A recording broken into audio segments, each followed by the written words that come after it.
दोस्तों स्वागत है आपका मेरे जस्ट इंग्लिश चैनल में। और आज है जो अपन है जो एक वेलकम क्लास है।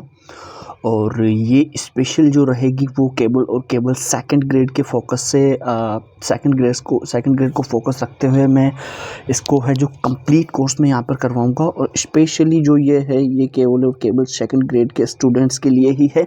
और यहाँ पे है जो अभी फ़िलहाल के लिए तो मैं है जो इंग्लिश के जो टॉपिक्स हैं इंग्लिश के लिए ही कंप्लीट सारा सब कुछ करवाऊँगा। बिकॉज़ है जो ये मेरी स्टार्टिंग भी रहेगी। और देखते हैं आज जो एक टॉपिक आता है सेकंड ग्रेड में वो है कॉमन ईडियम्स एंड फ्रेजेस जो है। तो अपन है जो अपन ईडियम्स एंड फ्रेजेस के बारे में है जो डिस्कस करेंगे। और मैं आशा करता हूँ और मैं दावा करता हूँ कि ऐसी बिल्कुल भी समस्या नहीं होगी मेरी क्लास में आपको कि आपसे हैं जो कोई इम्पॉसिबल हो कोई चीज़ समझ में नहीं आए ये वो। हालांकि ये बहुत एक इजी चीज़ है लेकिन इसमें मैं है जो वन बाय वन है जो डिस्कस करूँगा। और उसके बाद है जो जिस भी नंबर की अपन ईडियम और फ्रेजेस में है कृपया आप उसी को सुने और उसी पे है जो लगभग 10 या 5 सेकंड का फोकस करें। तो चलिए अपन शुरू करते हैं। और मैं आशा करता हूँ आपको मैं पूरा समझाऊँगा, ऐसा आपको बिल्कुल भी समस्या नहीं होने दूँगा। मैं खुद है जो 6 साल से मेरा एक्सपीरियंस रह चुका है टीचिंग फील्ड में। तो देखिए यहाँ पर ईडियम और फ्रेजेस की बात करें तो ये हो जाती है अपने पहले नंबर पे अपन देखें तो स्वीपिंग स्टेटमेंट। तो एक स्वीपिंग स्टेटमेंट का मतलब जो होता है वो होता है थॉटलेस स्टेटमेंट। थॉटलेस मतलब है जो व्यापक बयान जो रहते हैं, व्यापक बयान या फिर है जो मैसिव जो स्टेटमेंट या फिर थॉटलेस जिनको अपन कह सकते हैं बिना सोचे विचारे, ठीक है ना, जिनको अपन है जो बिना सोच समझ के जो अपन है कुछ कह देते हैं, जो भी अपने स्टेटमेंट्स रहते हैं वो होता है स्वीपिंग स्टेटमेंट। All 8C। अब वैसे तो इसका ऑल एट सी वैसे सिंपली में इसका तो है जो मीनिंग ये निकलता है कि चारों तरफ है जो समुद्र। अब चारों तरफ अगर समुद्र हो जाते हैं तो अपन क्या हो जाएंगे उससे, अपन उससे पजल हो जाएंगे। पजल एक गेम आता था पहले, ठीक है, वो गेम है तो वो पजल है जो अपने को वो लगभग है जो वो उसका एड ऑन करना रहता था, मतलब उसको अपने को जोड़ना रहता था कि ये पार्ट कहाँ पे आएगा, ये पार्ट कहाँ पे आएगा, बहुत सारे पार्ट्स होते थे। तो वो अपने को क्या कर देते थे, आश्चर्यचकित कर देते थे। तो ऐसे ही है जो आश्चर्यचकित या फिर पजल का जो ईडियम और फ्रेजेस ईडियम जो है वो है ऑल 8C। थर्ड नंबर की अगर अपन बात करें तो एनाफ्रोप। एनाप्रोप मतलब एनफ फ्रीडम फॉर एक्शन, कि कार्य करने की स्वतंत्रता देना। एनफ रोप, रोप यानी होती है रस्सी और एनफ यानी होता है पर्याप्त, कि पर्याप्त रूप से आपके पास रस्सी है, रोप है। तो एनफ फ्रीडम फॉर एक्शन इसको इससे जोड़ा गया है कि आपके पास कार्य करने की स्वतंत्रता देना है। Enough freedom for action, action के लिए है जो एनफ फ्रीडम रहना, ठीक है। बाय फीट्स एंड स्टार्स, ये जो है ये शायद 12th की बुक में भी आया था। जो एक चैप्टर था जिसमें एक बच्चा है जो वो पानी लेने के लिए जाता था तो वहाँ पे है जो दे रखा था बाय फीट्स एंड स्टार्ट। और सबसे इम्पोर्टेंट बनता है ये, मुझे जहाँ तक लगता है सेकंड ग्रेड के लिए तो, क्योंकि 180 मार्क्स का तो है जो अपने है जो सीनियर सेकेंडरी लेवल का है, secondary and senior secondary standard का है जो 180 मार्क्स का है, और ग्रेजुएशन का है जो वो 80 मार्क्स का है। और टीचिंग मेथड्स जो है अपने वो है लगभग 40 मार्क्स के। सारी की सारी चीज़ें हैं जो अपन कंप्लीट करेंगे, जैसे कि उसमें है जो ग्रामर एंड यूजेज में है, पार्ट्स ऑफ स्पीच है, डिटर्मिनर्स है, टेंस है, सब्जेक्ट वर्ब एग्रीमेंट है, प्रीपोजिशंस है, ट्रांसफॉर्मिंग वो नेगेटिव इंटरगेटिव वाले, active specific direct direct auxiliaries है, कंडीशनल सेंटेंस है, उसके अलावा जॉइनिंग सेंटेंस है, ऐसे बहुत डिग्रीज है, ऐसे बहुत सारे कुछ टॉपिक है। और ग्रेजुएशन पे भी है, उस पर भी अपन है जो सारे सब कुछ टॉपिक वाइज डिस्कस करेंगे। फिलहाल तो अपन बाय फीट्स एंड स्टार्ट की बात कर रहे हैं। ये होता है रेगुलर का अपोजिट, मतलब इरेगुलरली। इरेगुलरली मतलब हो जाएगा अपना यहाँ पे अनियमित रूप से, ठीक है। अब आगे देखते हैं आगे क्या बताता है ये। Fell foul of, fell foul of means होता है गोट इनटू ट्रबल विद, दुविधा में फंसना, fell foul of. Fell foul of मतलब होता है गोट इनटू ट्रबल विद, कि किसी भी दुविधा में फंस जाना, उसको अपन क्या कहेंगे, फेल फॉल ऑफ।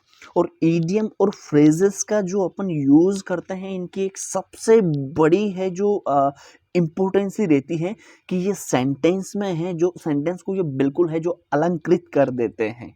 अलंकृत करना मतलब किसी भी चीज को है जो जैसे कि मैं बात करूं, जैसे फिगर्स ऑफ स्पीच है, तो वो क्या कर देते हैं सेंटेंस में, एक प्रकार से उसकी है जो शोभा बढ़ा देते हैं, उसकी सुंदरता बढ़ा देते हैं सेंटेंस की।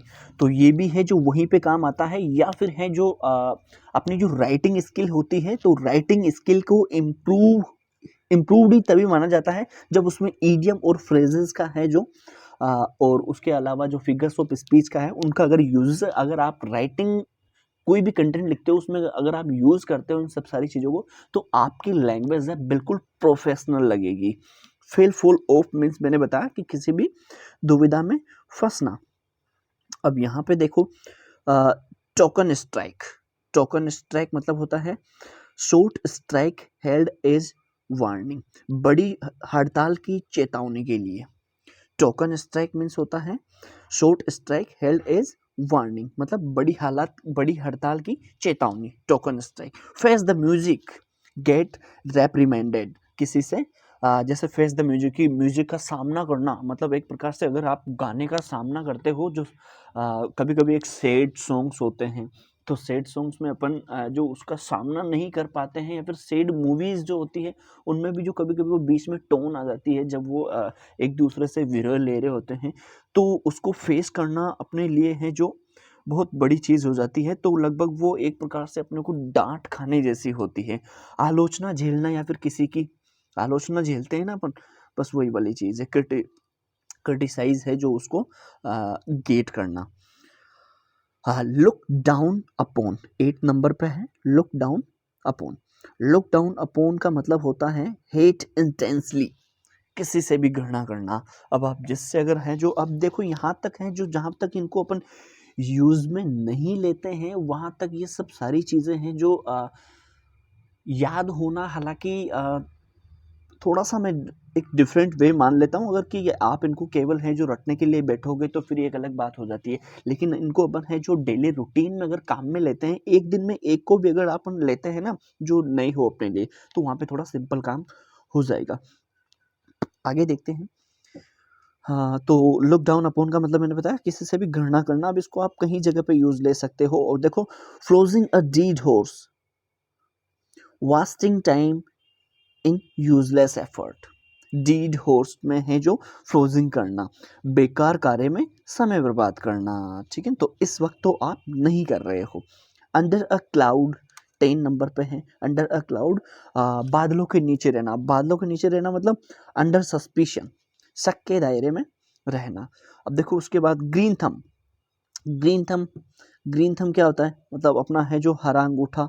अब हरा अंगूठा का मतलब क्या होगा, to have a natural interest, कि अपन जैसे हैं, अगर अपन अंगूठा ऊंचा करते हैं तो फिर उसमें वो सोच लेते हैं कि हाँ ऑल इज राइट, या फिर है जो सब कुछ ठीक ठाक है, कुछ ऐसे अपन कि हाँ मैं इसमें एग्री हूँ।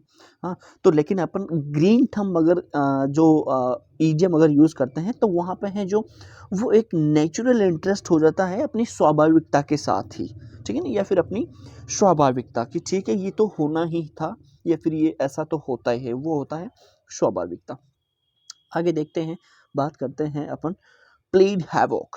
प्लेड हैवॉक तो बहुत एक सबसे इससे भी मैं इंपॉर्टेंट कहूँगा। प्लेड हैवॉक है जो लगभग एक दो एग्जाम में मैंने इसको देखा भी था, प्लेड हैवॉक का, जिसका मतलब होता है कॉज्ड डिस्ट्रक्शन, तबाही मचाना, तबाही मचाना। 9 13 पे आ जाओ। नो लव लॉस्ट बिटवीन, क्या अच्छा है, संबंधों में खटास होना। No love lost between, no love lost between, not on good terms, जो कि अच्छी टर्म्स में नहीं हो, या फिर संबंधों में है जो खटास आ जाना को अपन कहेंगे नो लव लॉस्ट बिटवीन। अब देखो 40 नंबर पे भी बहुत अच्छा है, इसको आप है जो एडजेक्टिव के रूप में भी है जो यूज में ले सकते हो। Fair and square. Fair and square का मतलब होता है हॉनेस्ट, या फिर है जो ईमानदार। अब फेयर एंड हॉनेस्ट का फेयर एंड स्क्वायर का मतलब है जो कि he is a fair and square man. अब अपन इसको ऐसे कह सकते हैं तो कितना अच्छा लग जाता है। और अपन कहेंगे he is a honest man, तो ये एक सिंपल है, बिल्कुल सिंपल सेंटेंस है, बिल्कुल साधारण, बिल्कुल जनरल सेंटेंस है। लेकिन अपन कहते हैं हाँ he is a fair and square man, तो फिर ये थोड़ी सी है जो अपने लिए है, जो एक लेवल वाली बात होती है, बस वो हो जाती है। 15 नंबर पे अगर हम बात करते हैं, व्हाइट एलिफेंट कितना अच्छा है। व्हाइट एलिफेंट देखो, एक सफ़ेद रंग का हाथी होना, ठीक है ना, तो वो महंगी और व्यर्थ वस्तु, कॉस्टली तो होगी, और ट्रिबलसम पोजीशन उसका होगा, ठीक है ना, कि व्यर्थ वस्तु जिसको अपन कह सकते हैं ट्रिबलसम पोजीशन, जिस पर अपना अधिकार है लेकिन उससे अपने को समस्या हो। ठीक है, ये सफ़ेद हाथी मेरा है लेकिन इसका मैं क्या करूँगा, ठीक है, ये सफ़ेद हो या फिर काला हो या फिर हरा हो, ठीक है। तो हालांकि ये चीज़ें दिखने में अच्छी लगती है, लेकिन अ, और ये जो है, जो नॉर्मली जो चीज़ें रहती हैं उनसे महंगी भी आती हैं, लेकिन ये सारी की सारी व्यर्थ वस्तुएं होती है। ऐसा इस ईडियम का कहना है। आउट एंड आउट, इसमें तो याद ही नहीं रखना कुछ भी। आउट एंड आउट मतलब टोटली, पूर्णतया, बिल्कुल संपूर्णतया, पूर्णतया, टोटली, आउट एंड आउट। किसी को भी लिख सकते हैं अपन कि वो काम हो गया अपना, कि तो उसका अपन जवाब दे सकते हैं आउट एंड आउट, तो मतलब पूर्णतया, हाँ, कि पूरी तरीके से वो काम हो चुका है। तो ये अपनी है जो आउट। अब 17 में आते हैं, आउट एंड आउट तो बहुत सिंपल है वैसे। अब देखो 17 में on the cuff, on the cuff, on credit, उधारी पर, ठीक है, किसी भी चीज़ उधारी पर इस वक्त है जो चलता है, उधार लेना, लोन वोन लेना, ये सब सारी चीज़ें ऑन द कफ, बस इतना ध्यान रखना, ऑन द कफ इसका मतलब होता है उधारी पर। डज नॉट होल्ड वाटर, पानी को तो कोई पकड़ ही नहीं सकता। कितना सिंपल है, देखो यहीं पे इनका मीनिंग छिपा रहता है। डज नॉट होल्ड वाटर, अब पानी को तो अपन पकड़ ही नहीं सकते, तो ऐसा तो विश्वास करने के लायक थोड़ी होगा। Can not be, that can not be believed, जिसको अपन है जिस पर विश्वास नहीं कर सकते, अब कोई पानी को कैसे पकड़ सकता है। हाँ, तो ये बिल्कुल, अगर अपन देखो जब भी अपनी ईडियम और फ्रेजेस होती हैं तो इसको है जो अपने को इसका जो मीनिंग निकलता है ना, वो एक लक्षण के आधार पे निकलता है, ठीक है ना, या फिर एक संकेत देता है वो। अब संकेत तो बहुत सारी चीज़ों पे, उनको अपन एग्जाम्पल के रूप में तो बहुत सारी चीज़ों में मान सकते हैं, लेकिन वो एक ऐसा संकेत दे जो उसका मोरल निकले, ठीक। तो यहाँ पे डज नॉट होल्ड वाटर, कि पानी को तो कोई पकड़ भी नहीं सकता। अब वैसे तो बहुत सारी चीज़ें हैं कि उनको नहीं पकड़ सकते, लेकिन पानी एक बिल्कुल यहाँ पे अलग ही चीज़ इसने ली है, कि पानी को तो देखो, अब वैसे तो कुत्ता भी भाग रहा है, उसको कौन सा पकड़ लेंगे, नहीं ना। तो वाटर की यहाँ पे बात करनी है तो इसका मोरल मीनिंग निकलता है कि विश्वास करने के अयोग्य, या फिर योग्य नहीं हो विश्वास करने के लिए। A wild goose chase, fertile search, a wild goose chase, एक जंगली है जो जो गूज रहती है, वो किसी को चेज करती है, ठीक है ना। अब वो कैसे चेज करेगी, हाँ, कितनी छोटी होती है वो, आपने बीए में पढ़ी होगी गूज और गीज वाली। वो फॉलिंग स्टार था शायद उसका, कुछ पोइम का नाम फॉलिंग स्टार ही निकलेगा, वो अपने फर्स्ट ग्रेड के सिलेबस में है। तो ये एक व्यर्थ प्रयास माना जाता है उसका, अगर वो किसी को चेज करेगी तो। अभी यहाँ पे इसने अगर ये टर्टल कह देता तो टर्टल में व्यर्थ प्रयास नहीं आता।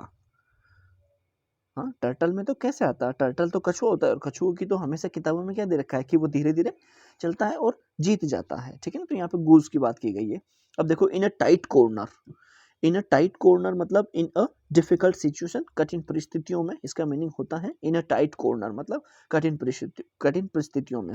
और देखो, गोइंग प्लेसेस, गोइंग प्लेसेस जो है ये 12th क्लास में चैप्टर है जिसमें रेड ट्रेप रहता है, तो इसका गोइंग प्लेसेस का मतलब होता है टैलेंटेड एंड सक्सेसफुल, प्रतिभाशाली और सफल व्यक्ति, और वो यही रहता है उसमें चैप्टर में। देखो वहां पे भी चैप्टर के नाम भी कभी कभी ईडियम्स में आ जाते हैं। इन कोल्ड ब्लड, अब देखो, in cold blood, a murder done with intention, एक मर्डर को किया गया हो उसके इंटेंशन के साथ, तो मतलब निर्गम हत्या। ऑफ एंड ऑन, कभी कभी, ऑफ एंड कितना सिंपल है, ऑफ एंड ऑन, कभी कभी। और out and out, totally. On the cuff, credit, उधारी पर, जो अपन ने पढ़े हैं। ऑफ एंड ऑन, देखो ये बंद और चालू वाला है, लेकिन अब देखो बंद और चालू अपन करते हैं ना ऐसा, तो ऐसा अपन कभी कभी करते हैं। अब हमेशा तो बंद कर नहीं सकते, जैसे लाइट का स्विच है, बटन है, तो उसको मैं हमेशा के लिए बंद तो कर नहीं सकता, फिर उसको मेरे को ज़रूरत पड़ेगी तो मेरे को दोबारा उसको चालू करना पड़ेगा। तो मतलब ऑफ एंड ऑन मतलब कभी-कभी अपन उसके पास फिर जाते हैं, उसको चालू करके आ जाते हैं, बंद करके आ जाते हैं। हार्ड एंड फास्ट हार्ड भी है और फास्ट भी है, तो इसका मतलब सिंपली है कि स्ट्रिक्ट तो होना ही है, सख्त है, बड़ा सख्त लौंडा है आजकल, ऐसा यूट्यूब पे बहुत भयंकर तरीके से चलती है ये सब सारी चीज़ें। हार्ड एंड फास्ट हो गया अपना सख्त वाला। अब इसके बाद टुक टू हिल्स, डर कर भागना, took to hills, took to hills, run away in fear, डर कर भागना, टू कीप अप, संपर्क में रहना, to keep in touch, to keep it up, ये भी होता है। Make a clean breast, confess without reserve, बिना झिझक या डर के जुर्म या गलती कबूलना, मेक अ क्लीन ब्रेस्ट, ठीक है ना, अपना है जो ब्रेस्ट को बिल्कुल क्लीन रखना, वो मतलब होता है बिना झिझक या डर के जुर्म या गलती अपनी कबूलना। हेड्स विल रोल, अपना हेड जो है वो will roll, transfer will take place, स्थानांतरण होना किसी का। Make no bones about, do not have any hesitation in anything, बेझिझक, make no bones about, make no bones about, bones means तो होती है वैसे हड्डियां। टेक आफ्टर मतलब होता है रिजेंबल्स, किसी के समान होना, ठीक है ना, किसी के समान होना। टू स्टीव ऑफ, टाल देना, टू स्टीव ऑफ, अभी मैंने है जो बहुत को है जो टाल रखा है, इस वक्त है जो मैंने बहुत सारे लोगों को है जो स्टीव ऑफ कर रखा है, ठीक है ना। I have Steve of my urgent work, ऐसे जो भी एग्जाम्पल्स बहुत सारे हो जाते हैं। आगे देखो, to give a piece of mind, यहाँ पे भी होता है to reprimand, to give a piece of mind, अपने दिमाग को सांत्वना देना, किसी को फटकारने के बाद क्या मस्त सांत्वना मिलती है अपने को, ये आपको भी पता है। अब आगे देखते हैं, रेस्ट ऑन लॉरेल्स, ये बहुत अच्छा है, rest on laurels. To be complacent, पुरानी उपलब्धियों का गुणगान करना, अरे मैंने तो वो किया था, और मैंने तो वो किया था, मैंने वो किया था, तो उन व्यक्तियों के लिए अपन है जो रेस्ट ऑन लॉरेल्स कह सकते हैं, कि अब वो है जो लॉरेल्स में है जो रेस्ट कर रहे हैं, और बस उनके पास है जो पुरानी उपलब्धियों के गुणगान करने के अलावा उनके पास कुछ भी नहीं है। और देखो, पे थ्रू द नोज,